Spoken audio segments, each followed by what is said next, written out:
Selamat pagi Bapak Ibu semua. Shalom. Selamat datang kembali pada ibadah pada pagi hari ini. Meskipun melalui online, tapi hati kita tetap sukacita hanya dalam Yesus. Amin. Yuk kita berdoa bersama-sama. Tapi sebelum itu, mari ajak keluargamu, suami ajak istrimu, istri ajak anak-anak kalian. Mari kita memuji dan memuliakan nama Tuhan. Mari kita berdoa. Tuhan, kami mengucap syukur atas kasih-Mu, atas kebaikan-Mu sepanjang minggu ini Tuhan. Pada pagi hari ini Engkau masih memberikan kami kesempatan Tuhan beribadah pada pagi hari ini Bapa. Meskipun melalui online, tapi kami percaya Tuhan Engkau hadir melalui setiap pribadi Tuhan. Engkau hadir melalui setiap keluarga yang hadir pada pagi hari ini Tuhan Yesus. Kami bersyukur Tuhan kiranya Engkau berkati, Engkau berkenan. Aku berserah kepada-Mu Tuhan Yesus. Terima kasih Tuhan Yesus. Kami rindu Tuhan hanya berada dalam hadirat-Mu. Hati kami tenang Tuhan, hanya berada dalam kebaikan-Mu. Kami aman Tuhan. Terima kasih Tuhan Yesus. Terima kasih Tuhan.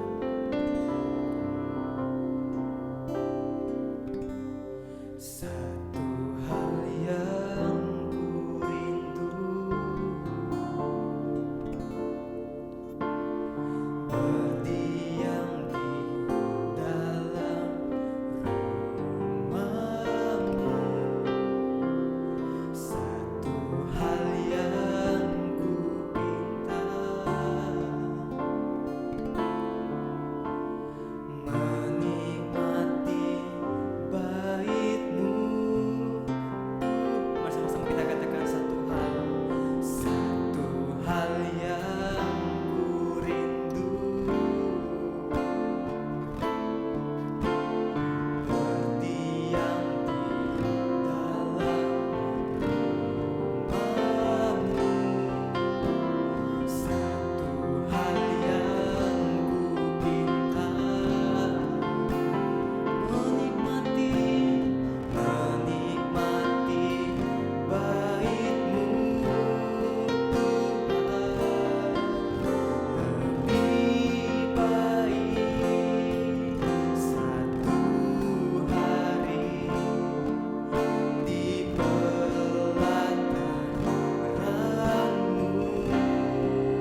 hari di pelataran-Mu ya Tuhan.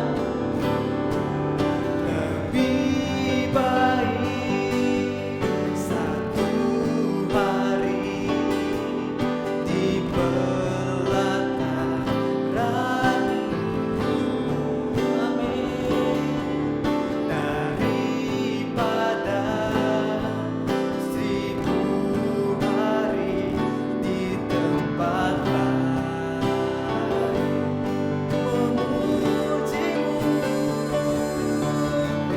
Memujimu, menyembahmu, Kau Allah yang hidup, dan menikmati semua kemurahan-Mu, dan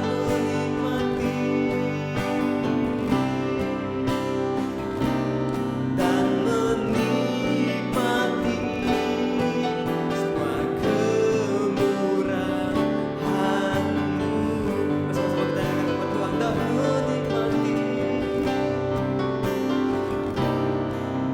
menikmati semua kemurahan-Mu.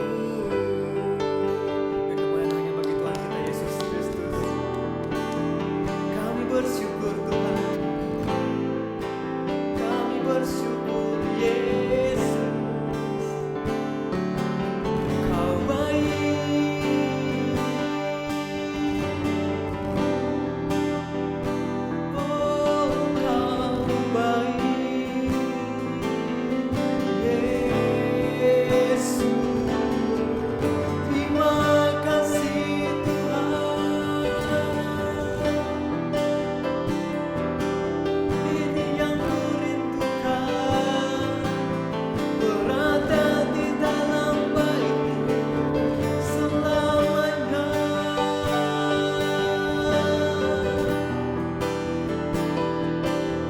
Memujimu Tuhan, oh Yesus. Ku rindu Kau Tuhan, Yesus. Mari kita naikkan syukur kita kepada Tuhan yang baik. Kami bersyukur Tuhan,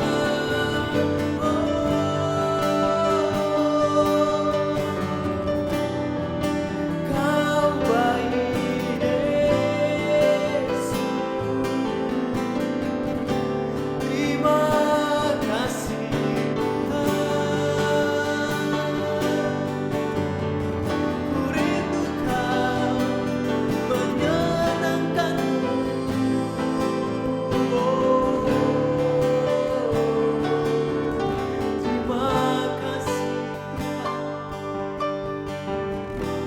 Kami bersyukur atas kasih-Mu, Yesus. Terima kasih Tuhan, ini yang ku rindu, menyenangkan-Mu, senangkan-Mu Tuhan.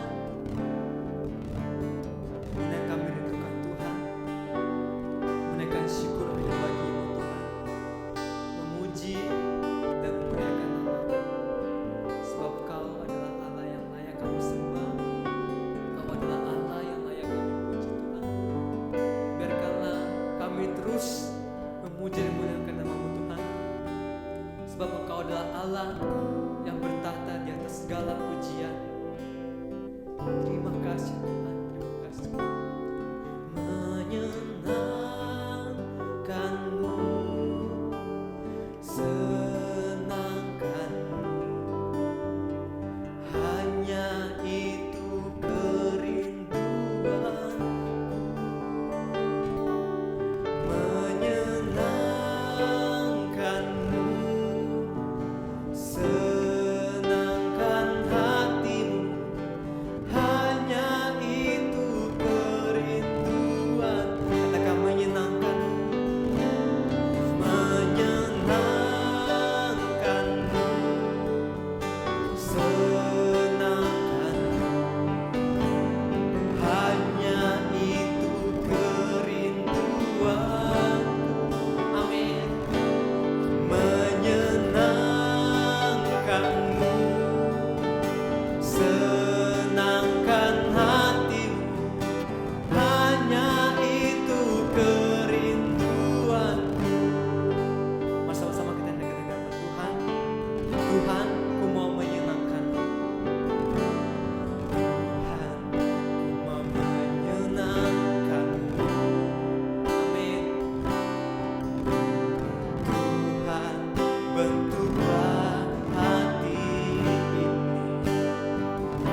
Shalom warga kerajaan. Sebelum kita mendengarkan firman Tuhan, mari kita terlebih dahulu berdoa, memohon hikmat daripada Roh Kudus dan anugerah untuk supaya kita mampu melakukan dan menjadi pelaksana kehendak Allah dalam hidup kita. Bapa Sorgawi, dalam nama Yesus, nyatakan dirimu lewat firman-Mu, karena firman-Mu itu ya dan amin.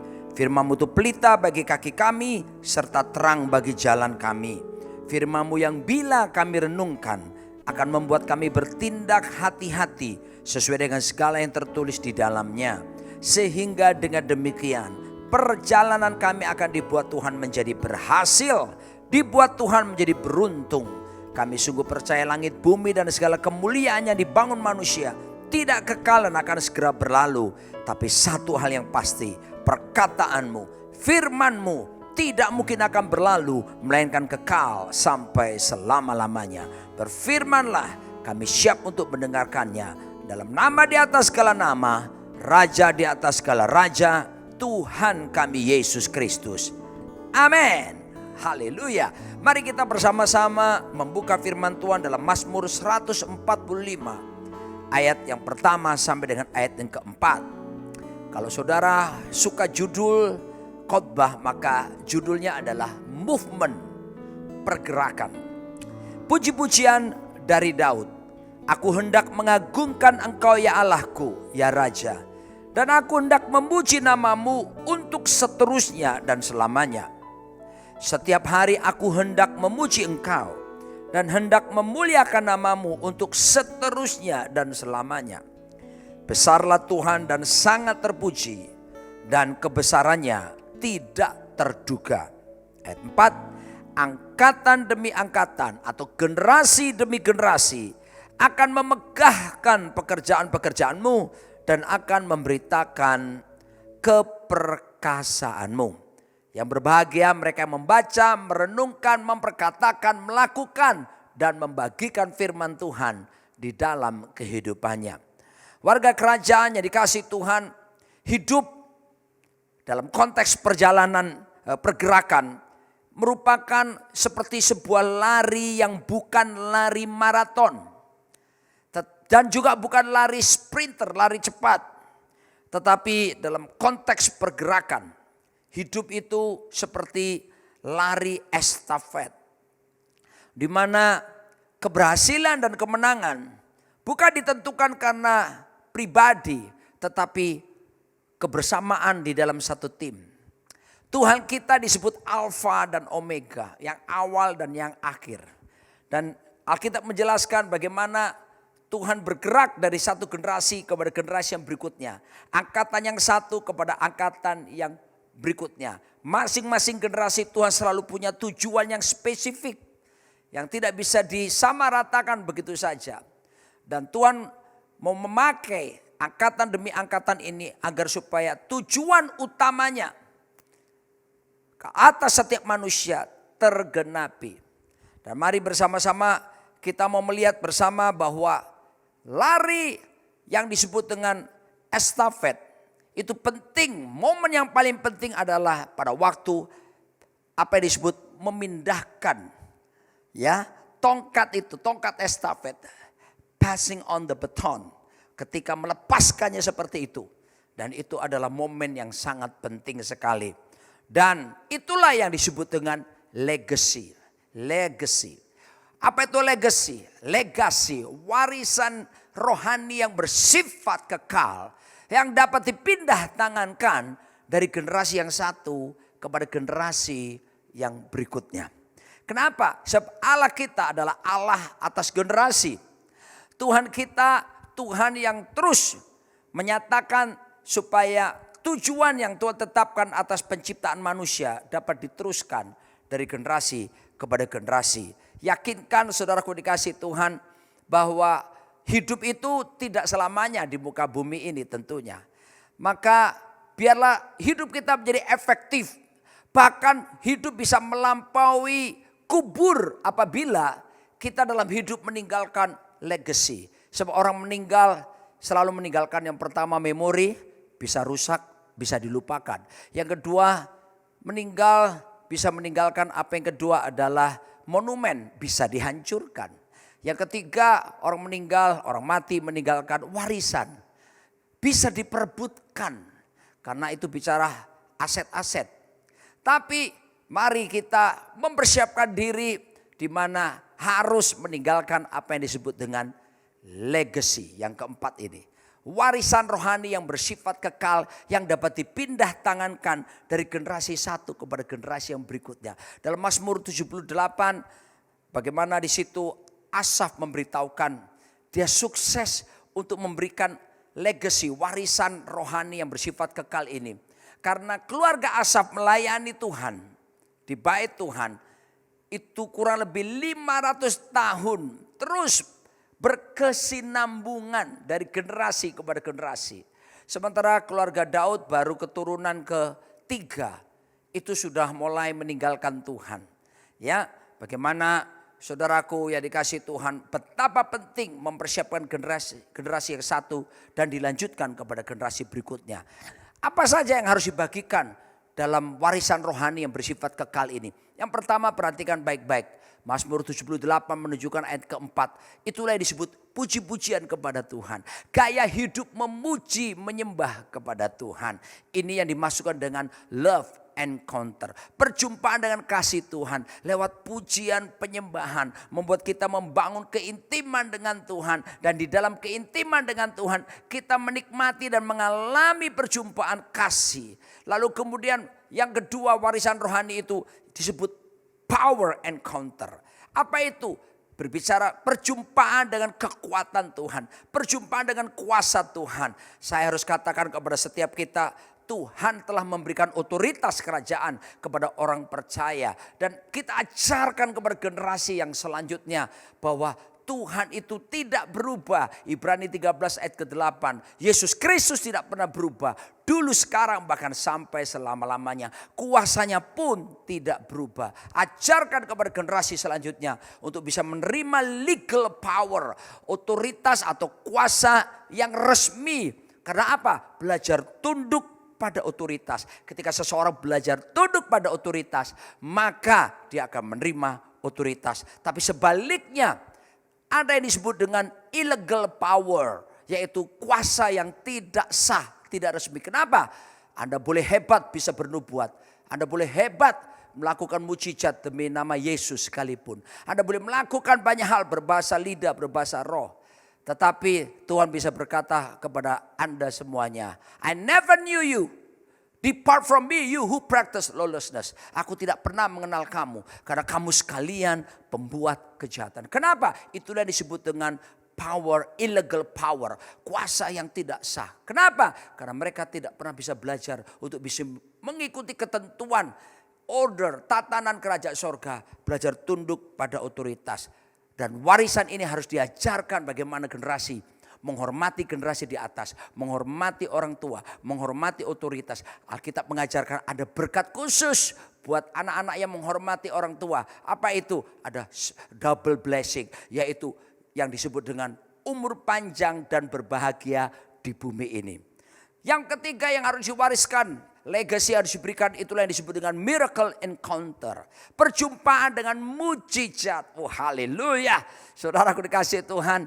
Walaupun banyak orang mengajar di luar sana bahwa mujizat cuma berlangsung sampai pada waktu zaman rasul-rasul saja. Tidak. Saudaraku, saya beritahu bahwa mujizat tetap berlangsung atas otoritas dan kedaulatan daripada Tuhan kita Yesus Kristus. Jangan kecil hati. Anda yang menghadapi pergumulan apapun, sakit, penyakit, harapkan pertolongan tangan Tuhan. Seperti yang saya alami 6 bulan yang lalu, bagaimana saya disembuhkan dari COVID-19.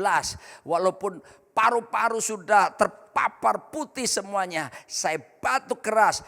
Panas, demam 39,2 derajat. Saya tidak bisa mengecap rasa. Lalu kemudian diare, terbaring 16 hari di rumah sakit saudaraku. Dan rasanya dokter katakan ini kasus yang berat melihat kondisi paru-paru saya. Tetapi Tuhan Yesus tidak berubah, mujizat dinyatakan. Singkat kata, saya mengalami kesembuhan total. Bahkan CT scan yang terakhir Paru-paru saya dinyatakan oleh dokter pulih 100%. Dan mujizat saya alami. Bagaimana saya mengalami kunjungan malaikat menepuk pundak kiri saya. Dan kemudian Tuhan menyembuhkan saya seketika. Saudaraku dikasihi Tuhan, diajarkanlah ini kepada generasi yang selanjutnya. Dan kalau kita ingin bergerak di dalam pergerakan dan meneruskan pergerakan ini. Lalu kemudian selanjutnya warisan rohani atau legacy yang keempat adalah truth encounter. Bagaimana membawa generasi ini mengajarkan tentang perintah-perintah Tuhan. Tentang kebenaran, saudaraku. Ketaatan, pendudukan diri kepada kebenaran. Dan Alkitab berkata kepada orang muda yang mendengarkan firman Tuhan saat ini. Dengan apakah seorang muda mempertahankan kelakuannya bersih? Dengan menjaganya sesuai dengan firman Tuhan. Firmanlah yang menjadi pedoman kuat di dalam kehidupan setiap kita. Yang menuntun kita mulai dari anak-anak sampai usia tua. Untuk kita berjalan dalam pergerakan Tuhan. Berjalan menuju tujuan yang Tuhan tetapkan atas setiap kita. Saudaraku dikasih oleh Tuhan Yesus Kristus. Makanya kita akan melihat ketika seseorang menginginkan hidup dalam pergerakan. Karena Tuhan, jangan lupa, Tuhan terus menyatakan pergerakannya dari generasi kepada generasi. Movement atau pergerakan dapat terjadi apabila, catat baik-baik. Yang pertama, apabila kita hidup dalam tujuan Tuhan. Menghidupi purpose-nya Tuhan, tujuan. Apa sih tujuan Tuhan dalam hidup kita? Atau apakah tujuan utama yang Tuhan nyatakan buat setiap kita? Tidak lain tidak bukan. Bukan supaya jadi orang kaya raya. Bukan supaya jadi orang yang terkenal. Semuanya boleh-boleh saja asal ditempuh dengan cara benar. Tetapi Alkitab mengajarkan the main goal, the main purpose of our life is to be like Jesus. Christ likeness, imago Dei, imago Christi. Tujuan utama yang Tuhan mau tetapkan atas setiap kita adalah keserupaan dengan Tuhan Yesus Kristus. Kejadian 1 ayat 26 menjelaskan, berfirmanlah Allah, baiklah kita menjadikan manusia menurut gambar dan rupa kita. Supaya mereka berkuasa atas ikan-ikan di laut dan burung-burung di udara. Dan atas ternak dan atas seluruh bumi. Dan atas segala binatang melata yang merayap di bumi. Perhatikan baik-baik. Itulah tujuan kenapa Tuhan menciptakan manusia. Supaya ada keserupaan dengan Tuhan dinyatakan. Ada gambar Tuhan dinyatakan atas setiap kita. Kejar ini saudaraku yang dikasih Tuhan. Mulai sekarang bagaimana bisa mewujudkan keserupaan Tuhan. Tapi saya tunjukkan dalam Roma 8 ayat 29 juga. Menunjukkan bahwa sebab semua orang yang dipilihnya dari semula. Mereka juga ditentukannya dari semula. Untuk menjadi serupa dengan gambaran anaknya. Supaya ia anaknya itu menjadi yang sulung di antara banyak saudara. Saudara lihat itu keserupaan. Menjadi tujuan yang harus dicapai oleh setiap kita. Saudaraku satu kali tahun 83 sekitar tahun itu. Sebuah penerbangan Korean Air dari JFK New York.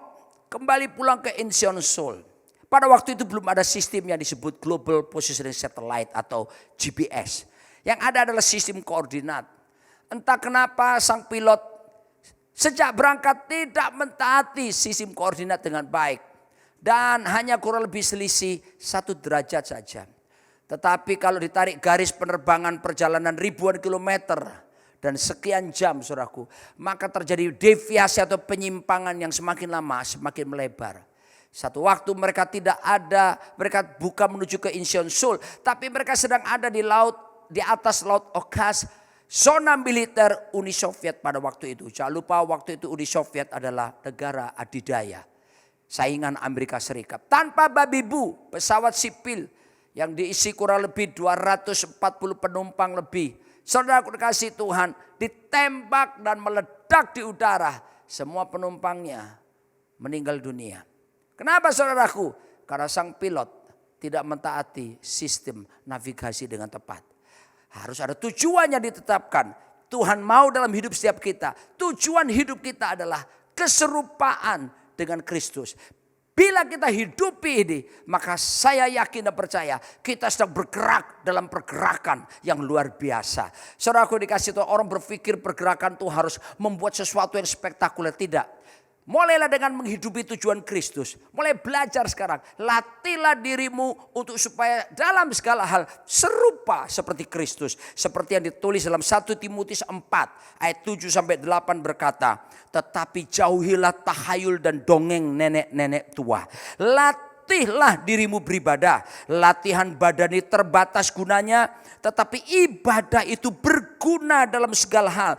Karena mengandung janji. Baik untuk hidup ini maupun untuk hidup yang akan datang. Perhatikan baik-baik. Alkitab berkata latihlah dirimu beribadah. Kata beribadah di sini bukan berarti seperti kebaktian yang kita lakukan pada hari Minggu. Bukan. Kata ibadah ini, beribadah di sini, kata Yunani yang dipakai adalah eusebeia. Kata eusebeia itu terjemahannya adalah godliness. Artinya apa? Keserupaan dengan Tuhan. Jadi untuk serupa dengan Yesus itu harus dilatih terus menerus. Kata latihlah mengandung pengertian sesuatu yang harus diulang-ulang kita lakukan. Sampai akhirnya menjadi kebiasaan. Dan ketika itu kita tetap konsisten melakukannya. Maka terus akan menjadi yang disebut budaya. Dan ketika sudah jadi budaya. Arti budaya adalah sesuatu yang kita lakukan dengan tanpa berpikir lagi. Kenapa? Karena sudah menjadi darah daging, sudah menjadi gaya hidup. Saya ulangi sekali lagi, kata latihlah di sini mengandung pengertian sesuatu yang harus dilakukan secara berulang-ulang sampai akhirnya menjadi kebiasaan. Dan sesudah kebiasaan itu kita tetap konsisten melakukannya sampai akhirnya menjadi budaya. Dan ketika sudah menjadi budaya, itu berarti kita tidak perlu berpikir lagi untuk melakukannya karena sudah jadi darah daging dan sudah menjadi gaya hidup. Perhatikan saya memberi contoh ketika kita mulai dari kecil. Saya sudah tahu lagu ini. Bangun tidur ku terus mandi. Tidak lupa menggosok gigi. Habis mandi ku tidur lagi. Meneruskan mimpi yang tadi. Nah ya ini saya bercanda nih yang kalimat terakhir ini. Tapi kita tahu persis bukan bangun tidur kita gak perlu mikir macam-macam. Kita tahu pasti kita akan sikat gigi, mandi. Tidak ada ceritanya Anda bangun tidur sambil apa ya. Habis ini apa enggak lah. Sesuatu yang kita lakukan bertahun-tahun. Sikat gigi. Mandi, sudah jadi budaya, gak perlu berpikir lagi untuk melakukannya. Nah sama, Alkitab mengatakan untuk mencapai keserupaan Kristus, kita harus latihan terus menerus. Latihlah bagaimana berbicara seperti Kristus, latihlah berpikir seperti Kristus, latih terus berperasaan seperti Kristus, berlatih terus menerus bersikap seperti Kristus. Dan saya percaya kalau kita punya komitmen yang kuat melatih dan terus melatih keserupaan dengan Kristus, maka itu akan menjadi kebiasaan. Ketika kita terus melakukannya dengan penuh konsisten, maka kita akan merasakan dan mengalami menjadi budaya. Akhirnya waktu kita melakukan segala sesuatu, bisnis sekalipun, pelayanan atau apapun dalam keluarga yang kita kerjakan, selalu berpadanan dengan kebenaran firman Tuhan. Selalu seperti yang Tuhan inginkan. Karena sudah menjadi darah daging. Jadi gaya hidup keserupaan dengan Tuhan Yesus Kristus. Dan kalau ini kita lakukan, kita sedang dalam pergerakan. Pergerakan yang dahsyat apa itu? Keserupaan dengan Tuhan kita Yesus Kristus. Dan berikutnya, bagaimana kita bisa hidup, ya, mengalami apa yang disebut dengan movement atau pergerakan setelah hidup dalam tujuan Tuhan, yaitu keserupaan dengan Yesus. Yang kedua adalah hidup dalam panggilan Tuhan. Uji baik-baik. Apakah kita menghidupi panggilan Tuhan dalam diri kita? Tidak semua orang memiliki panggilan yang sama. Oleh sebab itu, kenali panggilanmu masing-masing, calling yang Tuhan nyatakan dalam hidup setiap kita. Di Alkitab diajarkan menurut John Maxwell dalam bukunya Equip. Ada beberapa cara Tuhan memanggil seseorang. Dan tolong perhatikan supaya saudara mengerti bahwa saudara ada di dalamnya. Nomor satu, ketika Tuhan panggil Paulus. Ini disebut dengan cara panggilan tanda petik halilintar. Kenapa halilintar? Satu waktu kita tahu dalam kitab para rasul. Bagaimana Rasul Paulus dapat surat perintah dari imam-imam untuk bisa menangkap orang-orang Kristen di Damsyik. Tapi kita tahu di tengah perjalanan dia sedang naik kendaraannya dan dia lihat ada cahaya yang kuat dari langit. Dan dia terjatuh dari kendaraannya. Lalu dia mendengar suara, Saulus, Saulus, mengapa engkau menganiaya aku? Dia tanya, siapa engkau Tuhan? Akulah Yesus yang kau aniaya. Lalu Tuhan memberitahukan calling yang Tuhan tetapkan buat dia untuk dijadikan rasul. Sejak saat itu Saulus kemudian bertobat, berubah menjadi Paulus dan menghidupi calling panggilannya. Dari seorang yang penangkap, pembenci orang percaya. Dan sekarang dijadikan menjadi rasulnya. Pemberita Injil Kerajaan Allah. Dan menanam banyak gereja bagi kepentingan Kerajaan Allah. Cara yang kedua untuk mengetahui kita hidup dan menangkap calling daripada Tuhan. Itulah yang dinyatakan Tuhan seperti kepada Yusuf. Yusuf itu mulai dari usia 17 tahun dapat mimpi, dapat pernyataan Tuhan. Lalu kemudian setelah itu ada proses panjang. Dan kemudian tepat usia 30 tahun. Dia mimpinya dapat digenapi. Tapi lewati proses masuk sumur. Proses dijual jadi budak. Proses dituduh memperkosa. Proses kemudian masuk dalam penjara. Pergumulan yang panjang. Tapi toh akhirnya Tuhan menyatakan menggenapi calling yang dinyatakan. Siapa tahu di antara kita yang seperti itu. Kalau Paulus tadi mungkin beberapa saudara diizinkan mengalami sakit penyakit. Diizinkan mengalami kebangkrutan kerugian. Diizinkan mengalami peristiwa-peristiwa yang begitu besar sehingga menyadarkan saudara, menggoncangkan saudara dan membawa saudara pada calling. Seperti Saulus berubah menjadi Paulus. Tapi ada seperti Yusuf. Anda sudah dapat pernyataan, mimpi, nubuatan atau apapun. Lalu Anda lama menunggu. Bahkan Anda mengatakan kok enggak seperti yang dikatakan oleh hamba Tuhan itu. Atau Roh Kudus sampaikan kepada hati saya. Dan kemudian saudara melihat proses berat terjadi dalam hidupmu. Kuatkan, teguhkan hatimu. Setelah Anda meyakini bahwa itu datang daripada Tuhan. Percayalah akan ada waktu Tuhan. Di mana calling itu akan diwujudkan menjadi kenyataan. Lalu kemudian saudaraku dikasih Tuhan, cara yang ketiga adalah cara bagaimana seperti Yeremia. Sejak dari kandungan ibunya, dia sudah diberitahu oleh Tuhan bahwa anak yang akan lahir akan menjadi nabi bagi bangsa-bangsa. Perhatikan baik-baik. Itu juga bisa terjadi. Mungkin beberapa kita yang pernah dinubuatkan waktu orang tua kita mengandung kita.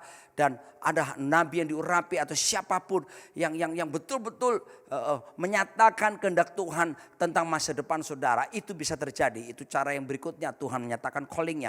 Cara yang keempat adalah seperti Esther. Kenapa dia menemukan calling? Bagaimana dia menemukan calling? Dia belajar tunduk pada otoritas. Pamannya bernama Mordekai. Meminta dia mengikuti kontes ratu kecantikan. Dan dia taat saja. Kemudian dia menjadi ratu terpilih. Luar biasa. Dan ketika di situ pada waktu itu ada upaya untuk apa yang disebut dengan pembunuhan besar-besaran. Pembunuhan massal. Genocide atas orang-orang Yahudi. Maka Esther baru mengerti callingnya. Dan dia berkata, if I perish, I perish. Jika aku binasa, aku mati. Biarlah aku mati. Dia berdiri untuk mewakili bangsa Yahudi datang kepada raja. Dan kemudian dia tahu persis disitulah calling.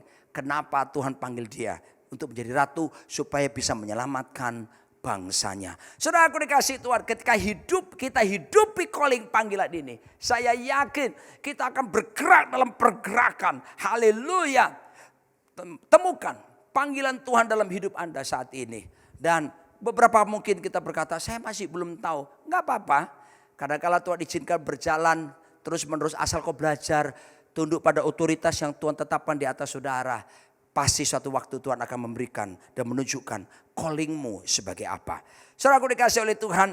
Lalu kemudian kita akan masuk bagaimana janji-janji Tuhan di dalam pergerakan. Semua orang Tuhan inginkan warga kerajaan bergerak dalam pergerakannya luar biasa. Saya tunjukkan saudaraku janji-janjinya dalam pergerakan. Mazmur 84 ayat 7 berkata, mereka berjalan makin lama makin kuat, hendak menghadap Allah di Sion. Wow, berjalan makin lama makin kuat. Janji Tuhan membawa kita yang hidup dalam pergerakannya, yaitu dibawa kekuatan yang satu kepada kekuatan yang berikutnya. Bukan kelemahan yang satu kepada kelemahan yang berikutnya. Tidak. pada kekuatan yang satu kepada kekuatan yang selanjutnya. Saya mau katakan kata kuat di sini, kata Yunani pakai adalah sail. Kata sail itu berbicara tentang makin lama makin suci. Wow, indah sekali bukan? Tuhan mau membuat kita berjalan semakin disempurnakan seperti Kristus, semakin suci, semakin kudus. Tapi arti selanjutnya adalah berbicara makin lama makin, saya percaya saudara suka dengan ini, makin prosper, makin makmur, makin diberkati oleh Tuhan. Ketika kita hidupi tujuan Tuhan, kita hidupi panggilan Tuhan, maka yang terjadi saudaraku, ketahuilah kita akan berjalan makin lama makin kuat. Artinya makin lama makin kita mengalami pemeliharaan yang hebat. Jangan takut apa yang kamu makan. Jangan khawatir apa yang kamu minum. Jangan khawatir apa yang kamu pakai, kata Tuhan. Tetapi carilah dahulu kerajaan Allah serta kebenarannya. Maka semuanya itu akan ditambahkan kepadamu. Soal berkat itu hanya akibat, saudaraku. Semuanya akan ditambahkan. Itu akibat. Sebabnya apa? Kalau kita seek first the kingdom of God and righteousness. Kita cari dahulu kerajaan Allah serta kebenaran. Ini yang harus didahulukan. Kerajaan Allah dan kebenarannya. Dan membiarkan pemerintahan Kristus nyata dalam hidup kita. Di dalam kita, di antara kita, bersama kita. Hidup dalam kebenaran Tuhan. Maka jangan khawatir. Anda sedang memanggil berkat datang. Lai. Anda pasti diberkati. Jangan khawatir. Asal Anda hidup dan sungguh-sungguh mencari dahulu kerajaan Allah. Dijadikannya kita makin lama berjalan makin kuat. Kemudian saudaraku, janji Tuhan dalam pergerakan. Dalam firman Tuhan Yohanes 1 ayat 16 berkata. Karena dari kepenuhannya kita semua akan menerima kasih karunia demi kasih karunia. From grace to grace. Wah, luar biasa. Hidup dalam kasih karunia Tuhan. Kata kasih karunia. Charis, ini bicara God's ability. Kemampuan Tuhan yang diberikan kepada kita pada saat kita tidak sanggup untuk melakukan sesuatu. Saudaraku, untuk taat kepada firman, untuk menjadi pelaksana kehendak Tuhan, kita butuh anugerah. Anugerah diberi kepada Tuhan, oleh Tuhan kepada kita. Bukan supaya oleh anugerah ini kita gampang berbuat dosa. Dengan berpikir gak apa-apa, masih manusia, penuh daging. Nanti kemudian kalau berbuat dosa bisa minta ampun, kan ada anugerah. Lalu kita kemudian berbuat dosa, minta ampun karena ada anugerah. Tidak, anugerah diberikan oleh Tuhan. Kasih karunia bukan untuk meniadakan ketaatan. Justru anugerah diberikan Tuhan kepada kita supaya kita diberi kemampuan untuk bisa mentaati setiap kebenaran yang Tuhan berikan kepada setiap kita. Sehingga kita dimerdekakan dan kita bisa menghidupi firman. Menjadi pelaksana firman. Pelaksana kehendak Allah. Karena apa? Ada kemampuan Tuhan, ada anugerah. Dan Tuhan berjanji dari anugerah yang satu kepada anugerah yang selanjutnya. Sejak dari yang disebut dengan saving grace, anugerah keselamatan yang pertama kita keterima. Lalu kemudian anugerah berikutnya standing grace. Anugerah membuat kita teguh berdiri terhadap setiap goncangan yang ada. Anugerah yang ketiga serving grace. Anugerah bisa melayani Tuhan. Lalu keempat itu yang disebut dengan singing grace. Anugerah memuji, menyembah Tuhan untuk bergaul intim dengan Tuhan. Dan yang terakhir sufficient grace. Anugerah yang cukup. Sekalipun ada tekanan, ada pergumulan, ada masalah, kita tidak akan goyah meninggalkan Tuhan. Berpegang pada kebenaran karena anugerahnya cukup. Jikalau aku dalam keadaan lemah, di situ aku kuat, kata Rasul Paulus. Itu anugerah diberikan dan disediakan kita dari waktu ke waktu. Dan berikutnya janji Tuhan kepada setiap kita, Roma 1 ayat 17. Sebab di dalamnya nyata kebenaran Allah yang bertolak dari iman dan memimpin kepada iman. Seperti ada tertulis, the just shall live by faith. Orang benar hidup oleh karena percayanya, oleh karena imannya.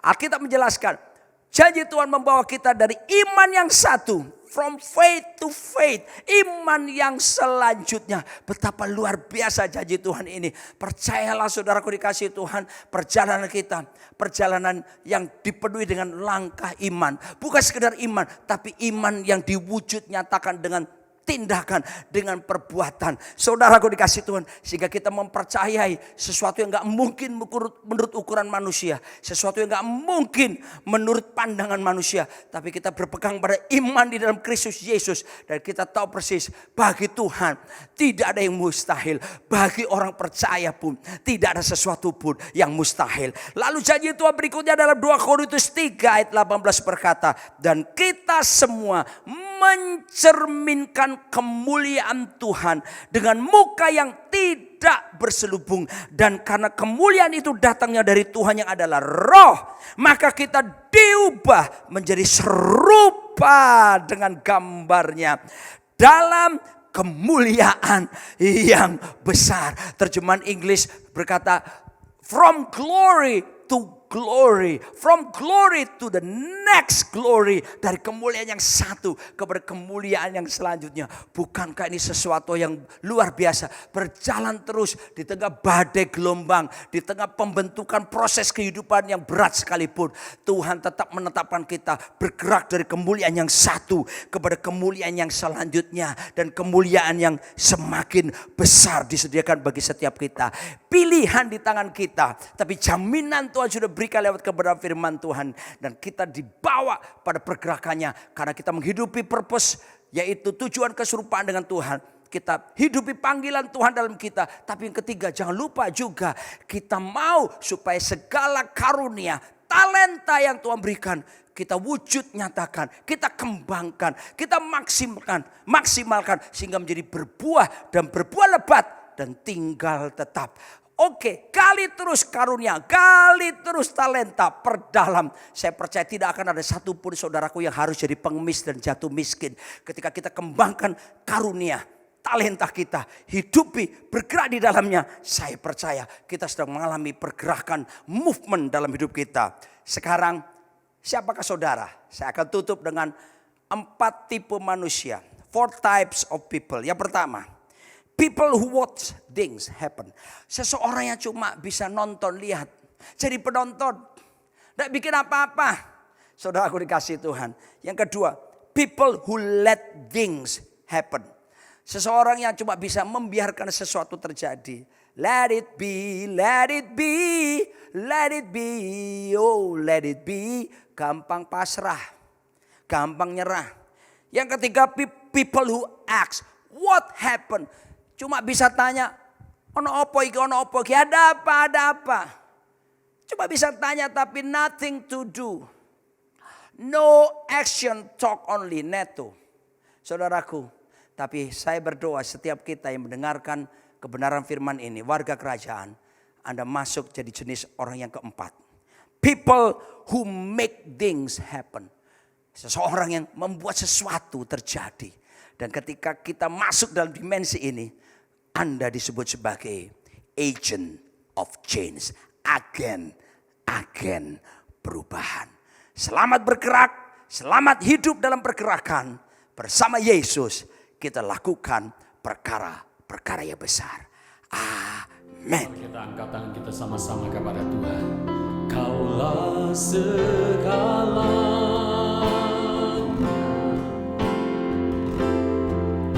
di dalam hidupku,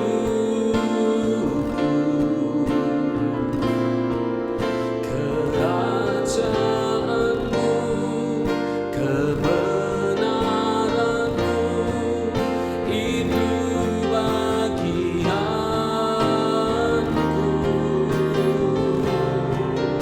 Kaulah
Biar kerajaan-Mu, kebenaran-Mu itu yang kami kejar, itu yang kami cari, itu yang kami menjadi tujuan hidup kami Tuhan. Terima kasih untuk firman-Mu yang disampaikan oleh hamba-Mu Bapak Pendeta Roni Daud Simeon Tuhan, memberkati setiap kami. Kami mau bergerak bersama dengan Tuhan. Kami mau pakai setiap potensi yang Tuhan berikan dalam hidup kami untuk bergerak maju bersama dengan Tuhan. Terima kasih Bapak, berkati hamba-Mu, berkati istri, berkati anak-anaknya semua dalam penyertaan tangan Tuhan.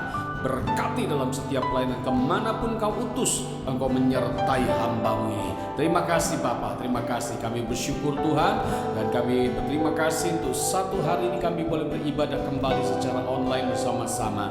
Tuhan Yesus, biar kiranya kasih setia rahmat anugerah-Mu berlimpah atas kami semua. Mari kita angkat tangan kita sama-sama di hadapan Tuhan. Kiranya Tuhan Yesus yang memberikan semangat dalam kehidupan-Mu, dan Tuhan sendiri akan memberkati kehidupan-Mu. Diberkatilah keluarga-Mu, diberkatilah bisnis pekerjaan-Mu, diberkatilah segala hal yang Kau buat dengan tangan-Mu, dibuat Tuhan berhasil dalam hidup-Mu. Sesuai dengan janji Tuhan, Engkau akan diangkat naik dan tidak turun, menjadi kepala dan bukan ekor. Tangan Tuhan sendiri menyertai kemanapun Kau melangkah, Engkau akan beruntung. Jemaat yang dikasih Tuhan, arahkan hatimu kepada Bapa. Terimalah berkat yang terbaik dari Bapa di surga, berkat dalam cinta kasih Tuhan Yesus, dan berkat dalam persekutuan yang manis bersama Roh Kudus menyertai hidupmu mulai hari ini sampai Tuhan Yesus datang menjemput kita di awan yang permai, dan sampai selama-lamanya. Semua yang diberkati bersama-sama kita katakan amin. Tuhan Yesus berkati saudara semua. Dan sebelum tutup, kami ucapkan terima kasih untuk pelayanan daripada hambanya, gembala kita, Bapak rohani kita, Bapak Pendeta Roni Daud Simeon, sudah memberkati setiap kita. Dan biar saudara tangkap firman Tuhan disampaikan menjadi berkat buat hidup saudara, dan bergeraklah dengan itu saudara. Nah, ada beberapa pengumuman yang saya sampaikan. Hari Selasa kita tetap ada doa, dan hari Rabu jangan lupa Worship from Heart akan selalu tayang setiap jam 7 malam di setiap hari Rabunya. Dan hari Jumat kita akan kembali mengikuti kelas Kingdom Training yang akan diajar oleh hambanya Bapak Pendeta Thomas Riu. Nah, saya rasa pengumuman itu yang bisa saya sampaikan. Selebihnya nanti kan saya infokan di grup kalau ada tambahan-tambahan berikutnya. Selamat berhari Minggu. Tuhan Yesus memberkati Bapak Ibu semua. Tetap semangat, bergeraklah bersama Tuhan. Haleluya. Amin.